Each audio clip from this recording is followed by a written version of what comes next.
Hi everyone, and welcome to a battle or a face-off that I had promised some time ago when I first reviewed the GD3A from GS Audio and also the 1+2 from XINHS. I said that I wanted to compare it with the Tri Starsea, and at the time I still didn't have it. Well, I now do have it. Well, just for the sake of doing it, we'll just open up the box. Packaging, Tri is part of the KB ear group, and packaging on the Tri earphones is usually a little bit more premium, and that can be quite seen here in this case. Inside the box we have some foam tips, the location of the earphones themselves over there, and then a whole plethora of extra tips and so on, and a nice cable. Actually, they actually bring a, I believe this is a Tri-Through cable that you can buy separately. So it brings, it's a 3.5mm, so they actually bring a pretty decent cable. The box that it comes in, the carry case is also very nice quality. It's kind of this is not real leather, it's fake leather, nicely finished off inside. It's got a little tool to adjust the tuning switches on the actual IEM, but I'll get that to that in a second. It brings this card for us to know what the tuning switches each do, okay, and I'll go through that as well in a second. Yeah, that's basically it.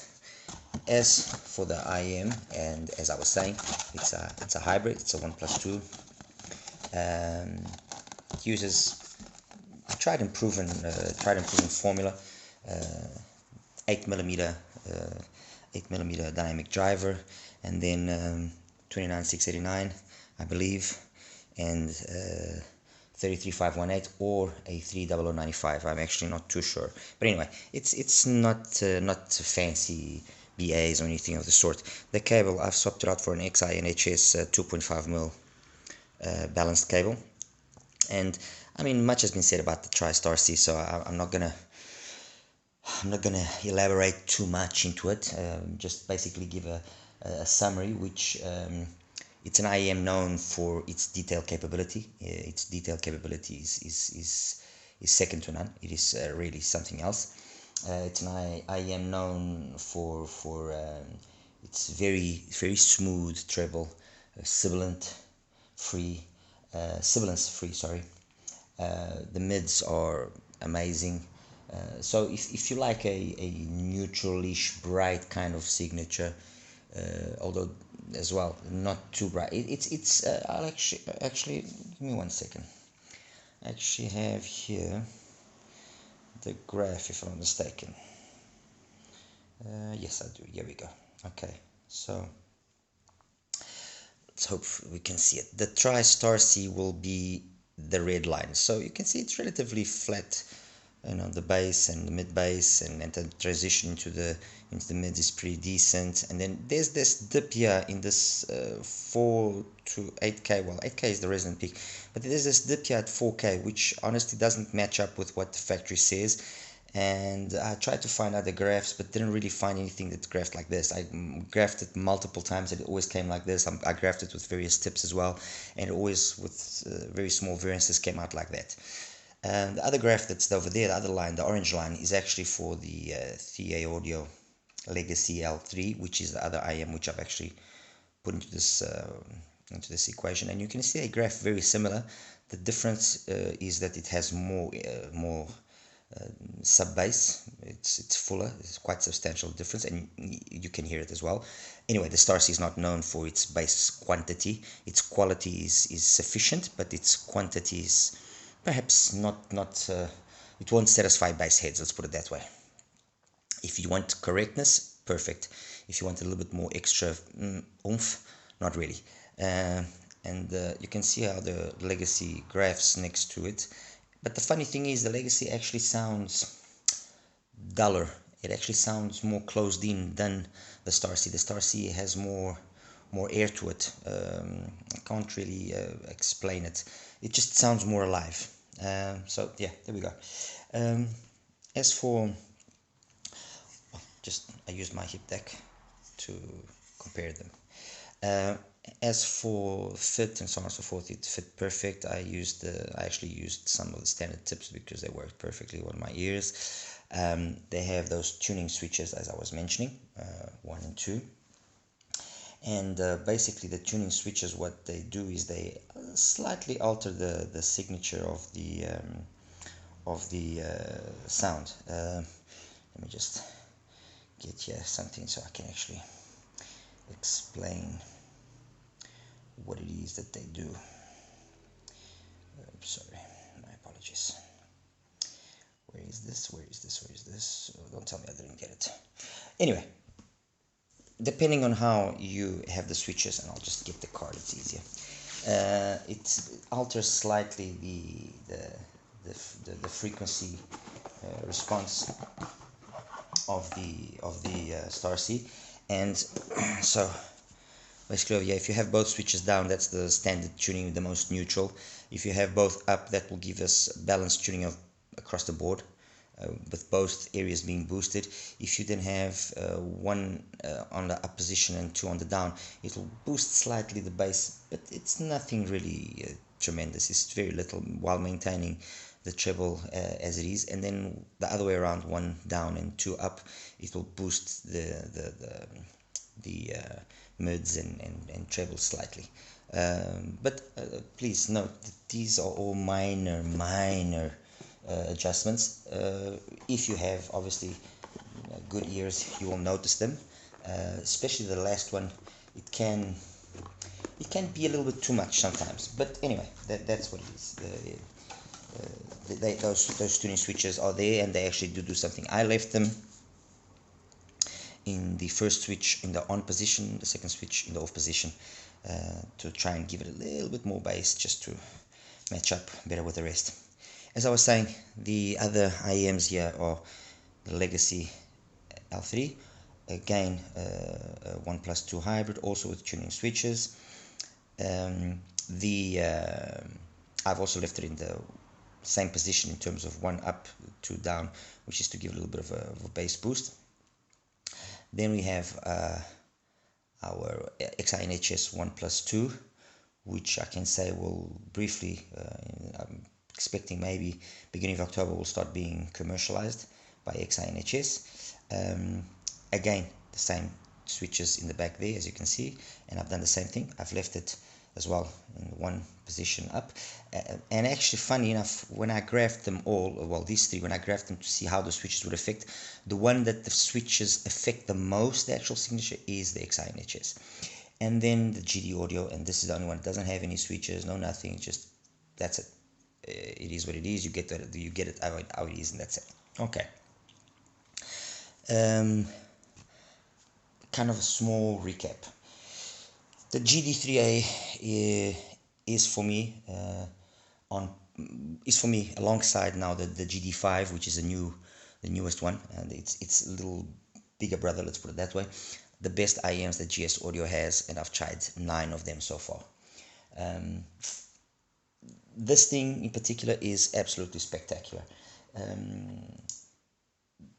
If I am to point any negative points to it, or if I'm going to bring out the negative points to it, males can sometimes be a little bit recessed as to compared to the female voices, okay? And tonality, because it is so capable in terms of detailed retrieval and so on and so forth, the tonality, the timbre can sometimes be just a little bit off. Those are the only real little things that I put against it. Well, against it, take it with a grain of salt. Otherwise, it is truly and genuinely a spectacular IEM. It plays tremendously well. I'm just trying to get here. Here we go. Okay, this is the graph of the GD against the Tri Starsea. And you can see that on the lower end, they graph very similar, although the base quantity of one compared to the other has nothing to do. I mean, the GD has tons more base quantity. Quality is spectacular. Texture, speed. If there's one thing, and I've said it before, if there's one thing that GS Audio does well, and does very well, is bass. Their bass is amazing. I can only imagine when the new dynamic driver, which I understand is under development, when their new dynamic driver is developed and is fully operational, I can imagine what that thing will do. Because if this, and you look at the actual driver itself, because the shells are clear and it doesn't look like anything fancy or anything special, if this is capable of doing what it does, which again shows that they are capable in terms of their tuning abilities, if they now are developing an improved driver, I can only imagine what that thing will be capable of doing. But as you can see, in terms of that area, you know, the low and the lows until about, let's say, 2K, they graph very similar. And then the differences between the two begin from, let me just try and put this a little bit smaller so we can see it. There we go. So from 2K onwards, while the Starsea takes a more mellow approach, okay, the GD has this extra energy, which is super engaging, super satisfying. It just opens up the sound completely and just makes things so good. I mean, it is really worthwhile. If you haven't had the chance of listening to this IM and you know somebody that has, have a listen, because you will be seriously impressed by it, especially when you consider its price, which is below $100. So this thing is a beast. It is genuinely a beast. Oops, sorry, there we go. So bass, mids, everything it's really something else. It is really something else. And I, at the time when I reviewed it, said it, for me it was probably the best IM of 1+2 configuration at its price point of around $100, because this is about $90 give or take. This is $130 sometimes you can get it for like $115. The L3, again, somewhere around the $110 mark, and the XINHS, I believe, will be commercialized as well for about $110. So if we take price into account, this is the winner outright, period, game over. And in terms of sound, for me personally, and for what I hear, it still continues to be the best out of all of these. Next, I will talk about the XINHS, because when I reviewed the XINHS, I said that the XINHS was probably the only real competition that I saw up to that point to the GD5. And I hadn't just listened to the Starsea, and I maintain what I said. It's the only real competition to that one, although it's got a very different signature, and I'll actually show you as well. So, well, different signature. There are similarities, but it's different. It's much more energetic. So as you can see, the green line with a more prominent pinna gain, that is the XINHS. Okay. In the bass, there's more fullness in the mid bass, which is welcomed if you like rock and so on like that. If you like that kind of stuff, that's perfect. It will really give you that punch and oomph that you're looking for.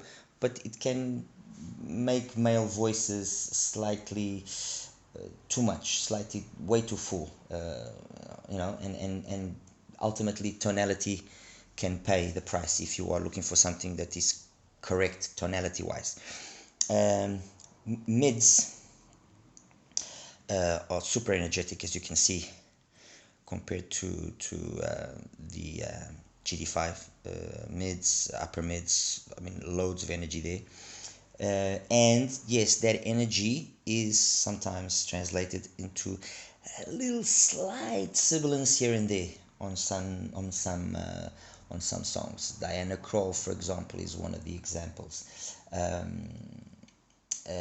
Chris Rea as well, another example. Yellow is another example, that you sometimes get that little bit extra sibilance in an unnecessary way, but overall spectacular. If the GT5, I would say, it's a fun smooth. This is a energetic smooth, okay? And by energetic, I mean that it's just got that more life to it. And I wouldn't really consider one an upgrade or the other. I would say they are side grades, okay? Ultimately, like I said, I think this is the more capable IEM, the GD5. That's ultimately me. I think this one will be able to be more of a complete all-rounder than the XINHS. But this is, again, I can't say this enough. That's me with the music that I hear, and I'll post as well at the end of the video Spotify link so you can actually see what songs I listen to. And if you have a chance to actually have these IEMs, you can listen to some of the songs. I mean, I've actually put a few songs there, which are the ones that I usually do most of the comparisons with, and then I have the full list, so you can actually hear. How does the L3 and the Starsea stand amongst such tough competition? Well, as I was saying earlier, the Starsea is a detail master, and detail compared with the XINHS probably a little bit better, in the sense that because it has less energy, it makes things more balanced out. And again, I will show you a graph of all of the four together so you can actually have an idea. So let me just open this up here. So the green line, as you can see, is the XINHS. The blue line below that, the next most prominent one, let's put it that way, is the GD. Then the orange line is the L3, and the red line is the Starsea. And because it's the most laid back of all of them, and compared with the XINHS, it definitely will be more balanced out when it's trying to get those final details, and it doesn't overdo them in any way, okay? On some details, not all. Where does it lose out? Well, it loses out in the whole bass presentation. Yes, fair enough, you can tell me, oh, but it's got that huge mid bass there that's being over pumped on the XINHS. Doesn't that blur things? Well, yes, it can blur things, yes, on some male vocals, but that extra energy that it has, it just makes up for it. So overall, I honestly consider the XINHS a superior IEM to the Tri Starsea. That's my opinion. I might have people saying some hard messages to me and saying that I'm talking nonsense, but that's my opinion. And I've listened to these four IEMs extensively to be able to say what I'm saying. And overall, the one that is the more engaging of the two is definitely the XINHS. The L3, as you can see here as well, it's an in-between. It stays in between in terms of its response between the Starsea and the GD5. Compared to the Starsea, and you can see at the orange line, it has substantially more bass output, especially in the sub bass, and it's very much audible. The L3, the bass is very nice. The same thing goes for the L2. It's a little brother. The bass on this thing, they both use 8mm drivers. I mean, this is not a 10mm driver like Thieaudio announced. This is actually an 8mm driver. And it's got really good bass. The bass, yeah, is really more complete than the bass on the Starsea. Loads of detail, loads of texture. Really good. I mean, I cannot fault it. It just sounds more closed, and because it sounds more closed, I give the Starsea a win over the Legacy, definitely. And that's where it's funny, because when you look at the graph, you might say no, but it seems like it's more alive and so on. And no, it actually sounds more closed. It's more neutral. Let's put it that way. It's definitely more neutral, while the Starsea is more alive. So yeah, that's kind of an explanation, an overview. in terms of soundstage, imaging, how do I place all of these? Well, soundstage here is wide, not deep. Same thing goes there. The soundstage here is the best. It's wide and deep, so it's the best of all of them. Soundstage here, I didn't find it particularly wide. Depth was decent. Imaging, they all more or less on par, but if I have to pick one that comes out on top, the Starsea. That's my opinion. I think the Starsea has slightly better imaging, but very minimal. So, as you can see, there are definite things that are better in one, not so good on the other. But overall, and I now reconfirm what I had mentioned earlier. For me, the king in the 1+2 hybrid IMs at around $100 is the GS Audio GD5. This thing here is a beast in every way possible. Absolute beast. Absolute beast. A very close second is the XINHS 1+2. Super energetic. If you like listening to rock, I would say that this is probably the better choice as compared to the GD5. And then in third place, I'm gonna give it both the L3 and the Starsea third place, in that they both have things which they are better in one way, better in other. So, you know, I'm going to give them both the same placing, third place. But again, and I want to say it just one more time. This is all down to what I listened to, what my perception of what is a perfect sound for me and how it sounds to me is like. So to each its own. I mean, I'm sure people that have the opportunity to listen to the four will probably have different opinion to mine, although there are things which are clear cut. You know, they are going to be unanimous across the board. Very energetic, very smooth, very classic. So energetic, classic, classy, detailed, and neutral. I guess that's a good way of putting it. Energetic, classy, detailed, and neutral. There we have it. Okay. Anyway, guys, thank you, and I hope you liked it. If there's more comparisons that you would like me to do or to see, please don't hesitate to send me a message or private message me, whatever. Do it. I love doing this stuff, so please let me know. I just want the channel to grow, so don't forget to subscribe and see if this picks up a little bit more and I get a little bit more likes and people following me. All right, thank you. Take care. Bye bye.